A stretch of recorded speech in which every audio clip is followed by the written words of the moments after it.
秦氏家人被冤枉而下放，父亲走前将她嫁给他最信任的学生，本以为抓到了救命稻草，哪知等待她的却是数不尽的委屈和忍让。极品丈夫、偏心婆婆，还有那对被丈夫带回来供养的青梅母子，直到被逼得同归于尽，她才想明白一个道理：忍一时不会风平浪静，只会让恶人蹬鼻子上脸，重生归来。姑奶奶要发疯了！坏女人抢了我的干爸爸，还要抢我妈妈的工作。雨晴，你没事吧？小军这孩子不懂事，我替他给你道歉。苏玉清，只要你答应把工作让给云芳，明天我们就去把证领了，以后我会慢慢补偿你。苏玉清头痛欲裂，我不是和这对母子同归于尽了吗？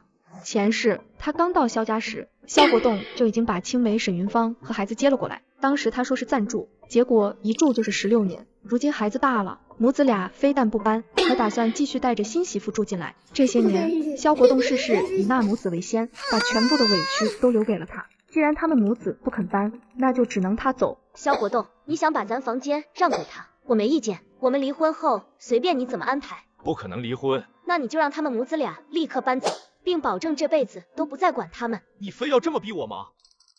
那就离婚吧。我没想到你连起码的同情心都没有。我和云芳从小一起长大，她男人是为了救咱娘死的，她婆家和娘家都容不下她，我把他们母子俩接过来照顾，有错吗？你没错，错的人是我。他男人对你有恩，你应该娶了他媳妇，认了他儿子，好好照顾才是，也省得别人说他们闲话。要不是你不能生，我至于帮别人养16年儿子吗？萧国栋，你终于说出口了，我还以为你会装一辈子呢。萧国栋脸上一沉，随即大步跨出门去。苏玉清在原地怔了一瞬，等回过神，忙抓起桌上的协议书追了出去。空荡荡的院内早已不见人影。正当苏玉清准备转身回屋，忽听见沈云芳和婆婆张桂兰的声音从隔壁屋传来。干娘，玉清好像又跟国栋吵起来了，要不我还是带着小军搬出去吧。别理他，一扫把星，还有脸和我儿子闹。国栋马上就要去护士当副厂长了，等他安顿好咱们就过去。你放心，国栋这辈子是没法生了，我会一直把小军当亲孙子看的。干娘你别灰心，护士的大医院多，一定能看好国栋的病。对了，我听说护士那些新楼房盖得可漂亮了，只可惜我和小军没什么本事，不然一定让甘南住新楼房享福。这好办，我听说他爸妈和哥嫂平反后，又是工资又是补偿的，有好几万了。当初小军不过是随口说了他2句坏话，他那侄子就要和人拼命，结果人没了，这钱迟早是咱们的，正好去买楼房。对了，国栋不能生的事你先装不知道，男人都要面子。当年检查的时候，我可是费了好大劲才瞒住2人，就是怕他会拿捏我儿子。苏玉清听着里面传出来的声音，浑身止不住的站立。原来真正不能生的人是萧国栋，原来他苏家唯一血脉是为了护他而死。知晓一切的苏玉清平静地走进厨房，拧开煤气，然后便开始往屋里倒酒。正忙着，小军忽然从外面走了过来。你这个疯女人在干嘛？奶奶、妈妈，你们快来厨房！看着匆匆赶来的2人，苏玉清心头一松，伸手掏出口袋里的火柴盒，拔开后直接丢了出去。难道我重生了？好疼！现在的场景是他们逼我交换工作，我不同意，然后被小军绊倒，撞破头的时候。苏玉清，你考虑好了没？萧国栋，办公室的工作是我凭本事自己考来的，你自己就是机械厂的技术员，应该清楚厂里很多设备都是进口的。你觉得他沈云芳一个初中都没上过的，能看得懂那些外语吗？云芳她家里重男轻女，这才没机会上初中，但是她从小就聪明，只要慢慢学，肯定没问题，我可以教她。对，他最聪明，这样你把你会的技术全交给他，你来和他换工作。你国栋，别说了，你们马上就要结婚了，为了我的事情吵架伤感情不值当。说罢，他便作势扯了一把小军，让你调皮，快给你婶婶道歉。她不是我婶婶，她抢我妈妈的工作，她是坏女人。苏玉清上辈子没少在这孩子身上吃亏，重活一次不会再惯着他。云芳，这样不痛不痒拍2下，他怎么能长记性？我知道你舍不得，我来帮你，不让他吃点痛，长点记性。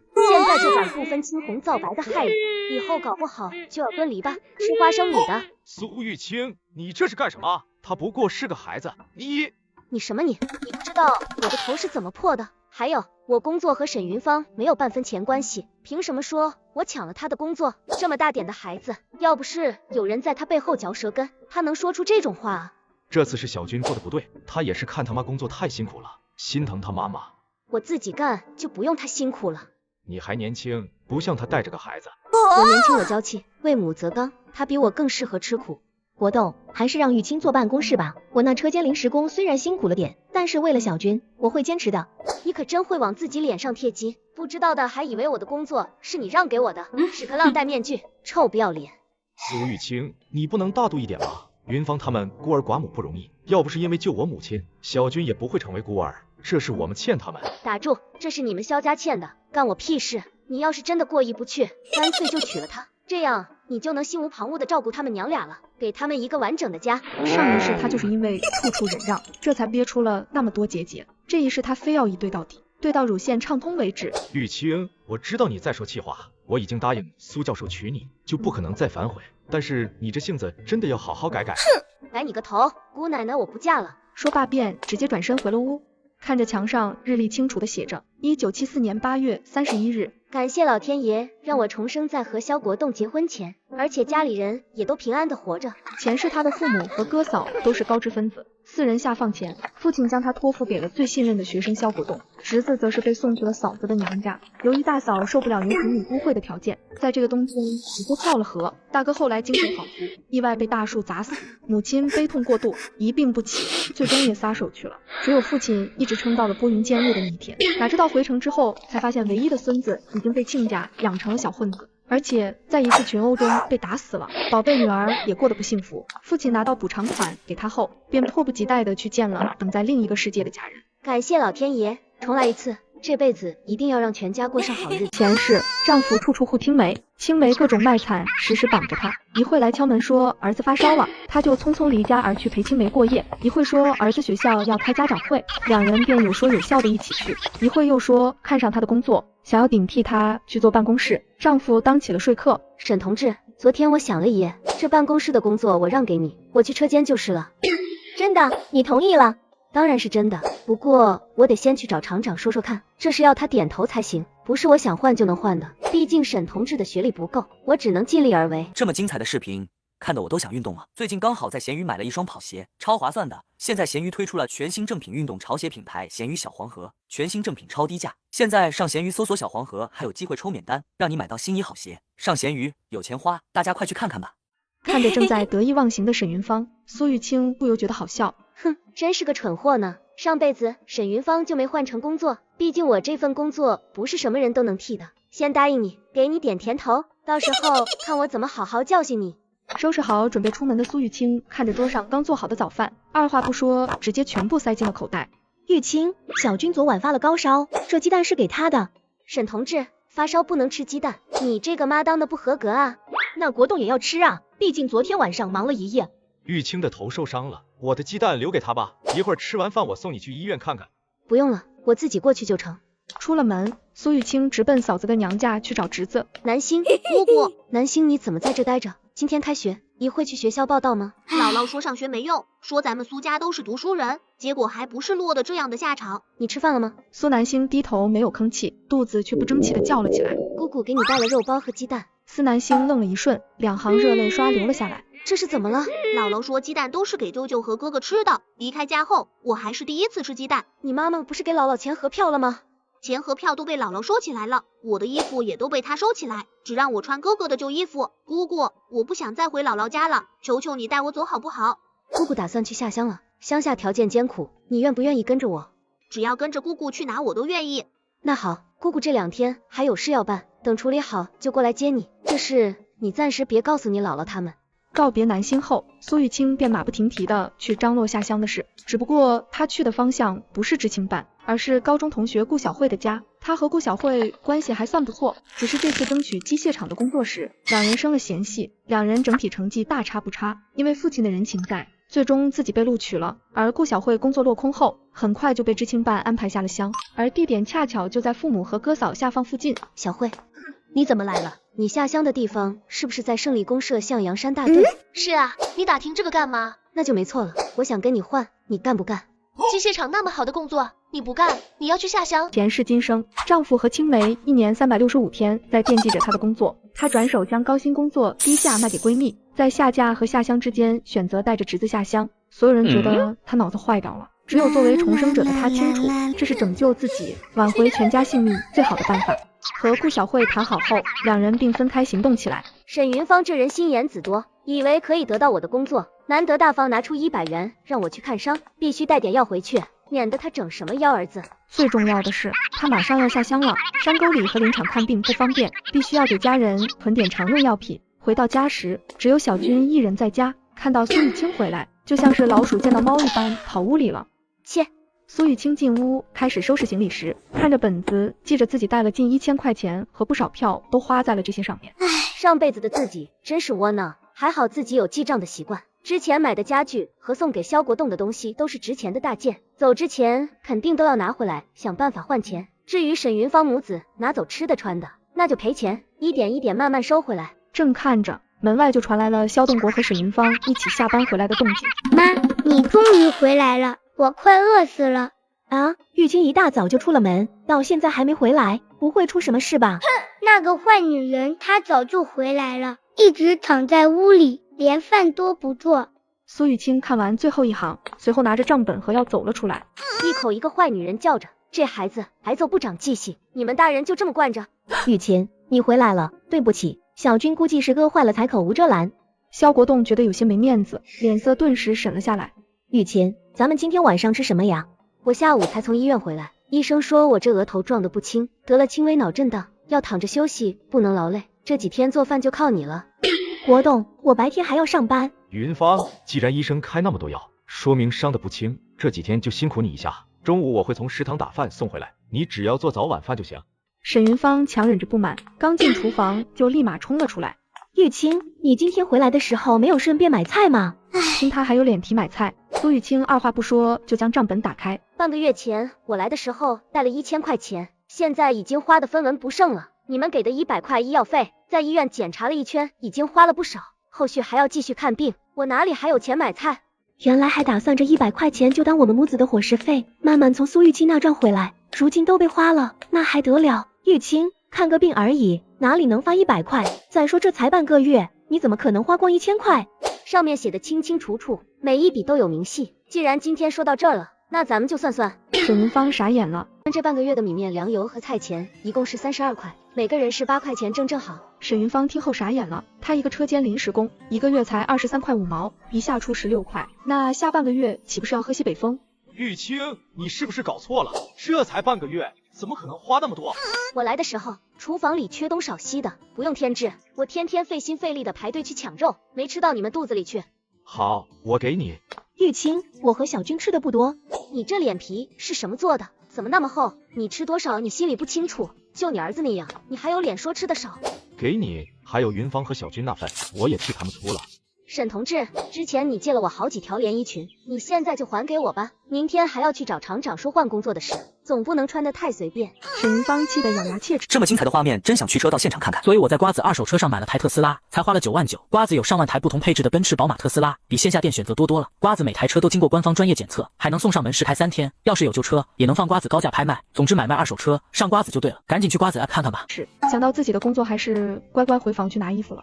咦，沈同志，你是不是有狐臭？这衣服怎么一股味道？怎么可能？我都没穿过。那就是你的头油太大了。不是我说你，你这大夏天的，你不给小军洗澡也就算了，好歹自己收拾得干净一点吧。这烧水也花不了几分钱。云芳，玉清她爱干净，并不是故意针对你。这裙子既然你喜欢，干脆就买下来吧。我也不和你多要，3件裙子都是百货大楼买的，给你打个折算30块。30？你怎么不去抢？萧国栋，沈同志是你的青梅，她丈夫又是你的恩人，要不然这30块你替他给了吧。萧国栋一脸不相信的看着苏玉清。国栋，我不想要你的钱，只是我的工资还没发下来，手头有点紧，要不你先帮我垫上吧。云芳，我最近手头也有点紧，要不然你先看看你那有多少，不够我再补。我的钱都在这了。1块、2块，怎么刚好就15块？你不会故意把钱藏起来，好让萧国栋给你补另一半吧？我没有，我是真的没钱了。够了，苏玉清，剩下的钱我替他给你就是了，以后都是一家人，你至于算得这么清？对了，你俩把手里的粮票、邮票都拿出来给我。你要票干什么？废话，我买这些东西不要票啊，以后你们还想不想吃饭啊？两个只能乖乖把票拿来。对了，我打算带点礼去厂长家说换工作的事，上次我买回来的麦乳精和罐头你拿出来给我带过去。雨晴，对不起啊，小军嘴太馋了，那东西都被他吃光了，要不你再去买点带过去吧。好啊，拿钱来。上次还拿走喜糖饼干一起算，奶糖3块，饼干4块，麦乳精8块一罐，肉罐头2盒2块4，加起来一共25块4毛。怎么那么贵？吃的时候就不知道嫌贵，舍不得钱就少惦记别人的东西。小军要是我的孩子，早把他嘴撕烂了。算了，既然你现在没钱，那就等你发工资再给我，不然那工作你就别想了。最后再多说一句，想买车就上瓜子，坐在家里就能挑。顾小慧正在家里焦急地等待苏玉清的到来。小慧，我是玉清。爸妈，我就说玉清不会骗我，你们看，人不是来了吗？叔叔阿姨，我一大早就去找了厂长，耽误了点时间，来晚了。机械厂那边能同意吗？说好了，马厂长对小慧有印象，知道她考试成绩和我一样，同意让她顶替我去上班。小苏，向阳山大队那边已经说好了，队长就是我兄弟，你可以带着侄子过去。知青办那边也说好了，但有个问题，你侄子的粮食关系暂时转不了，暂时不能占大队指标，也不能领工分粮食。没事，大队能同意接受我们2个就很好了。说着，苏玉清就把厂长写的条子拿了出来。太好了，有了马厂长的条子，小慧的工作就算是板上钉钉了。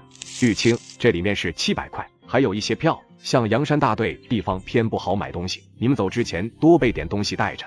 叔，我和小慧说好的是400，你就收着吧，你那工作值钱，400块钱卖给小慧，我们反而不踏实，该哪样就是哪样。再说小慧已经和我说了，你们家的情况，往后你需要钱的地方还多着了。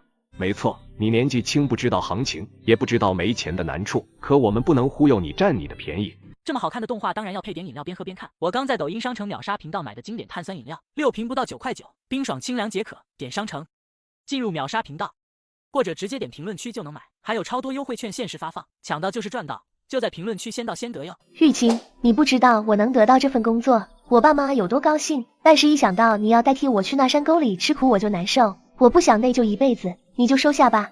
谢谢叔叔阿姨，那我就不客气了。玉清，这自行车是你的？我10多天前刚买的。真好，我也一直想买辆自行车，可是死活弄不到票。你想要的话，我可以转给你，不要票。真的？你要卖车？反正我下乡也不好带过去。这车真不错，和新的一样。这28的凤凰起码也要150带票吧。我们家里机械厂远，要是有辆自行车，以后小慧上下班都能自己骑车去了。新车是这个价，叔姨，这二手的价我也不懂，你们看着给就行了。这自行车票黑市里一张也要不少钱，可阿姨现在手里有些紧张，就给你180，你要是答应我们就要了。行，这是钥匙。我还不会骑，还是你来骑车带我吧。苏玉清兜里揣着巨款，载着顾小慧就去了知青点，顺便办好了下乡的手续。还有1周的时间，小慧，机械厂那边。我知道，等你下乡我再去报道。我爸说了，他也是机械厂老员工了，要是那个姓沈的敢来闹，绝饶不了他。那就好，马厂长那边也答应我了，就算他们去闹也没用的。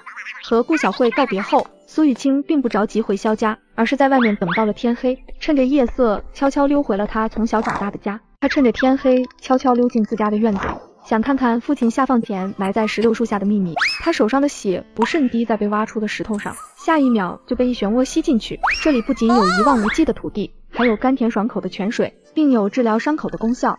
没想到这泉水的治愈能力这么强，伤口一下子就好了。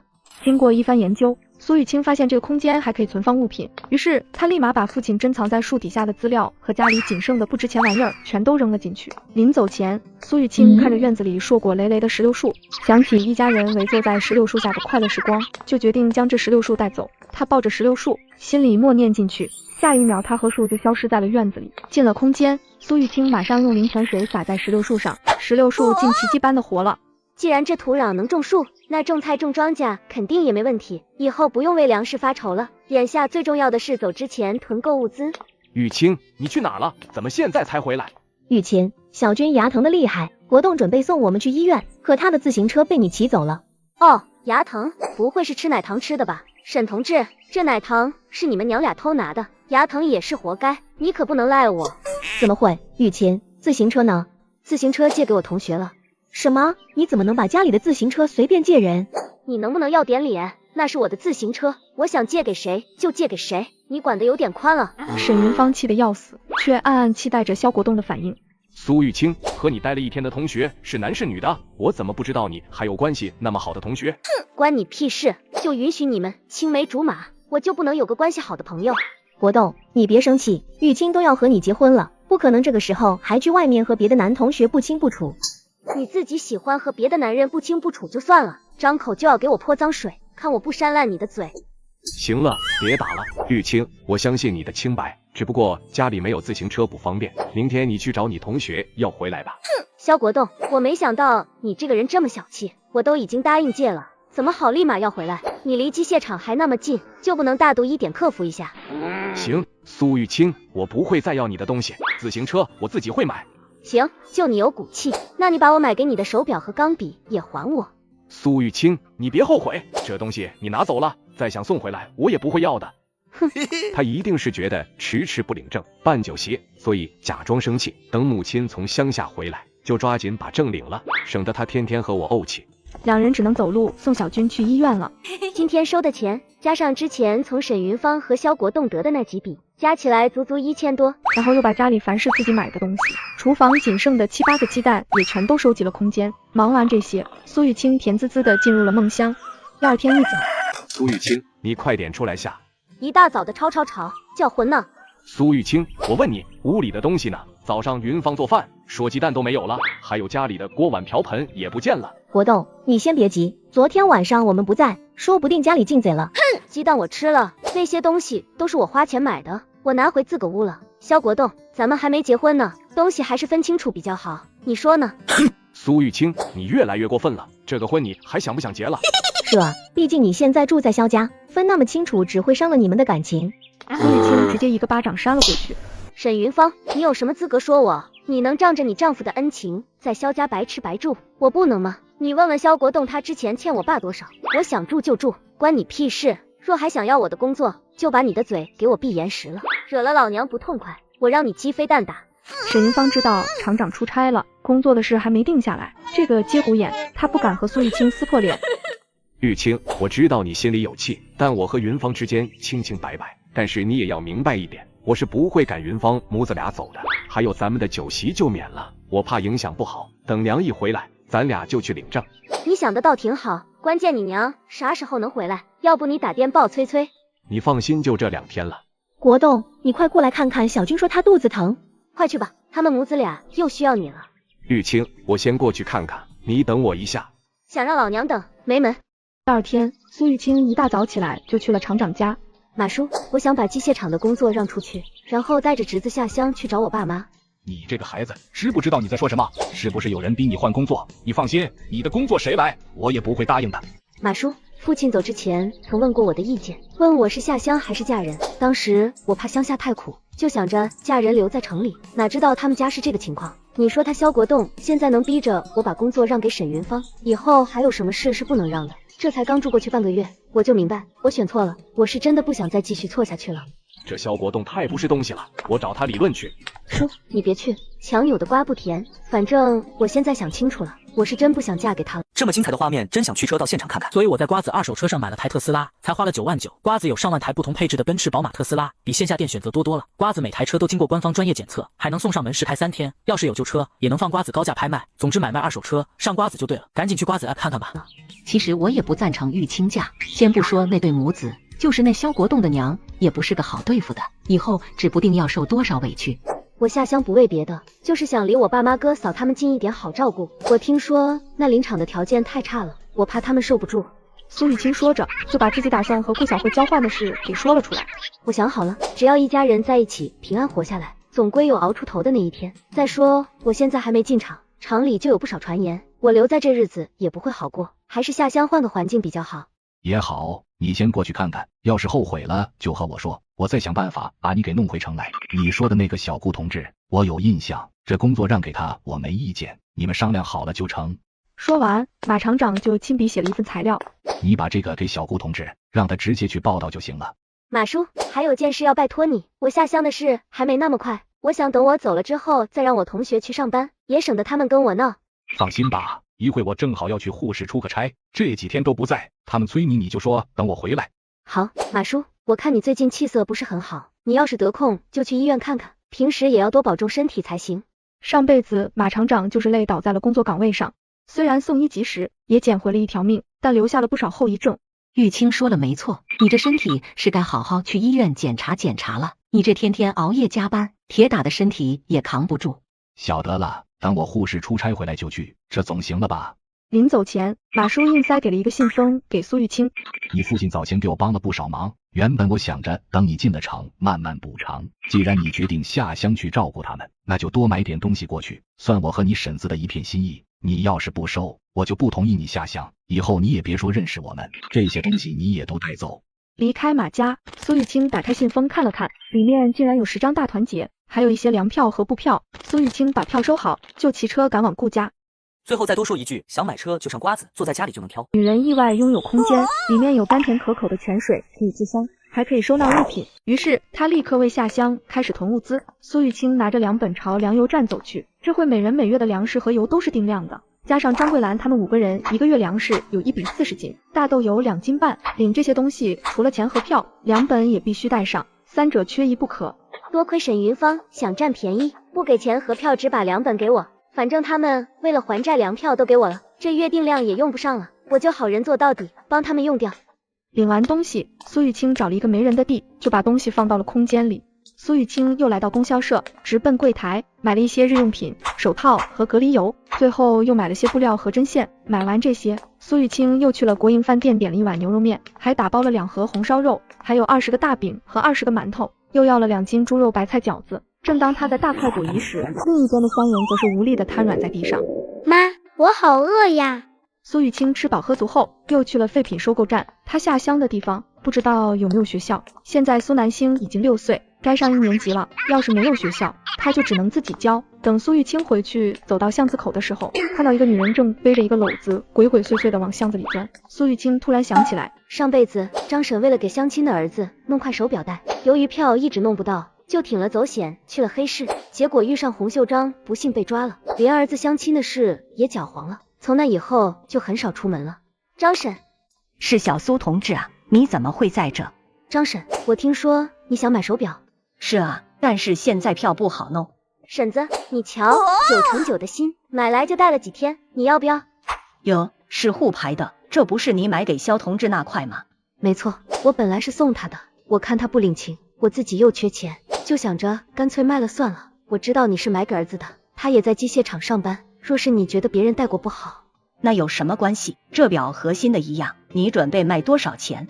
我120买的，还卖120不要票。成，正好我钱也带着呢。张婶，英雄钢笔要不要？现在年轻人相亲都喜欢别这个，我12块买的，要的话给10块。哟，钢笔一别，这相亲就稳了。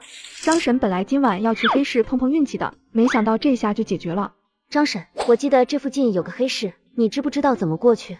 知道，我不瞒你，本来我就是打算过去看看的。不过你去那干什么？我想去买点不做衣服，之前我带来的几条裙子都被沈云芳借走了，衣服不够穿。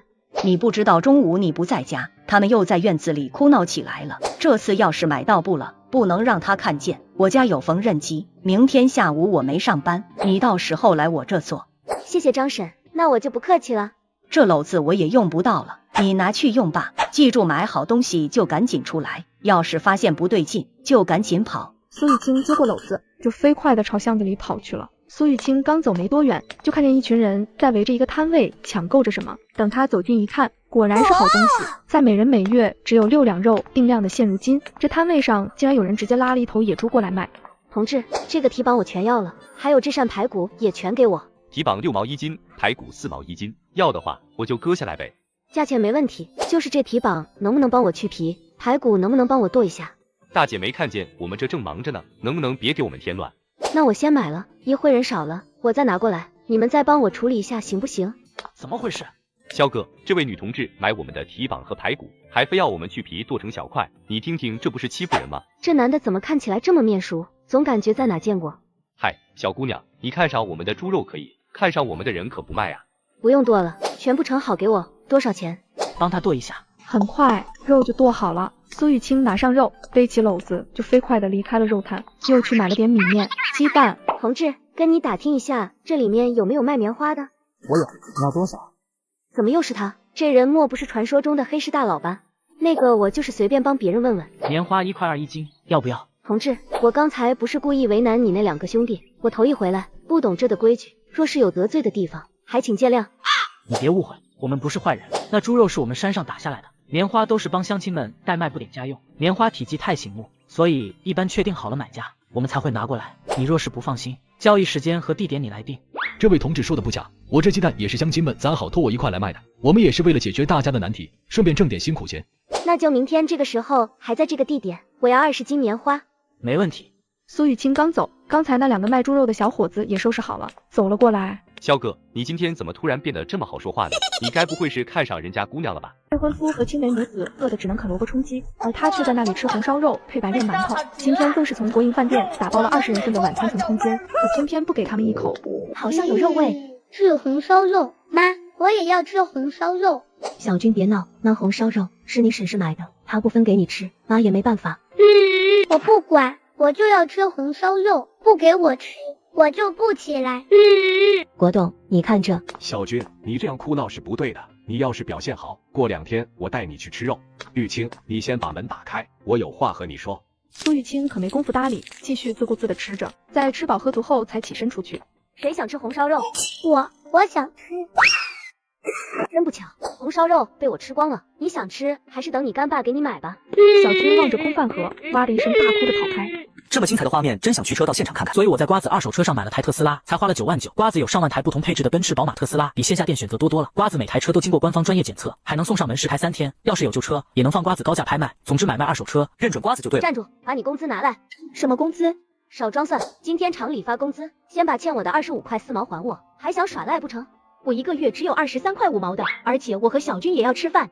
我管你呢，把你的工资拿来，不够就去借。你要是不还，换工作的事就免谈。眼看工作就要成了，反正我们住这个家，总不能让我们饿死。沈云芳不情愿的将刚到手的工资拿了出来，肖国栋黑着脸也把剩余的补齐了，还有卖乳精的票、肉罐头的票、饼干和糖票。苏雨清，这票哪是那么容易弄来的？你再宽限几天，让我们想想办法。那就拿粮票来抵。沈云芳见肖国栋气得够呛，心底暗暗窃喜，从口袋摸出2张票来。